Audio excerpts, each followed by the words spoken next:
The community of Perryton continues to assess the damage from last night's tornado, and our first alert weather team was there as the storm tore through, and we spoke with people as they saw the damage firsthand.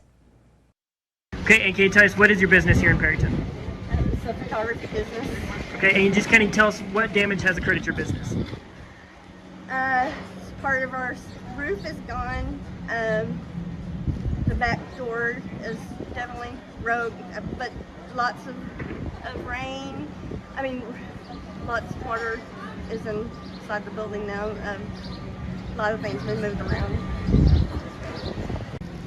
We had parts of things come through our building and up in through the windows and then back up into the ceiling. There's a lot of damage. We are continuing to gather the latest information as the situation develops. You can get those updates straight to your phone with our News Channel 10 News app. Good evening. Local Panhandle high schools have begun pitching in to help Perryton following yesterday's tornado.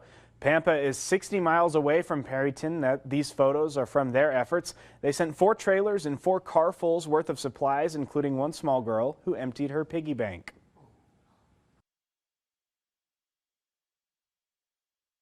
The surrounding communities have been incredible. Booker, Spearman, Pampa. We've had truckloads from West Plains come in. We've had Hereford has reached out. They'll be here. Amarillo ISD has people reaching out. The surrounding communities have been huge helps. Pampa also sent approximately $4,000 in cash donations. For information on how you can help Perryton, visit newschannel10.com.